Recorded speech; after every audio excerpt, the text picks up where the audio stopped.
the Shula Bowl trophy. That's what Florida Atlantic and Florida International players will be battling for on Saturday. FAU coach Howard Schnellenberger and ESPN 760's Ken LaVicka discussed the rivalry game on the Howard Schnellenberger Show this week. Here's a sampling from the show. Talking Florida Atlantic football, and when you talk about domination, you talk about Allied powers over Axis powers. You talk about Harlem Globetrotters over the Washington Generals, and you also talk about Florida Atlantic over Florida International. The Shula Bowl has been nothing but Owls over the past 10 years, and Chuck King of FAUOwlAccess.com takes a look back at the last decade. The Battle of South Florida startup programs hasn't really been much of a battle at all. Florida Atlantic has owned Florida International since the teams began play in 2002, the first year of the Shula Bowl. In that first Shula Bowl, well, it was pretty much all FAU. The Owls already led 14-0 when Lee Pasick picked up a fumble and returned it 14 yards for a score, 21-0 Owls. Aaron Sanchez's 9-yard run put the Owls up 31-7, and FAU went on to win the inaugural Shula Bowl 31-21.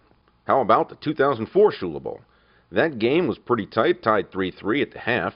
FAU found the end zone on a 5-yard pass from Jared Allen to Roosevelt Bynes. The pair hooked up again for a 51-yard score late in the fourth quarter. FAU went on to win 17-10, meaning the Owls' first senior class never lost to FIU.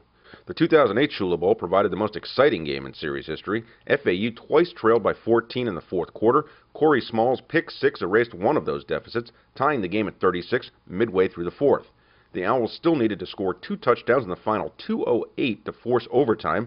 They got the first on a Rusty Smith to Cortez Gent 8-yard pass. The second came with 18 seconds remaining. It was Jamari Grant on the receiving end of a Smith 11-yard touchdown toss. Grant then put the game away in overtime with a 9-yard touchdown catch. The Owls' 57-50 victory made them bowl eligible. Shortly thereafter, FAU received a bid to the Motor City Bowl. And then there was last year.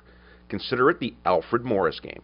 He scored 3 touchdowns on the night, the first from 8 yards out, the second from 9 yards out, and he capped it all off with a 20-yarder. Morris' 159 yards rushing allowed him to claim the 2009 Sun Belt rushing title, and yet another group of FAU seniors graduated without ever having lost to FIU.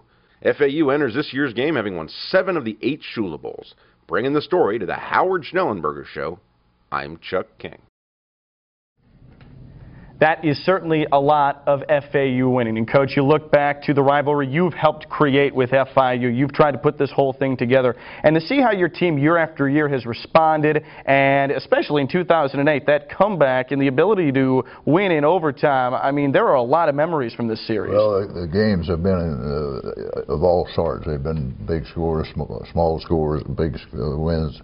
And the time that they won it big. They scored 52 points. Obviously, we don't know what's going to happen here, but we know it's going to be a heck of a football game. I've been watching tape on them, and they are really good. They made a great strides in this past year, and made many of the major teams they played have to work like heck to get a win.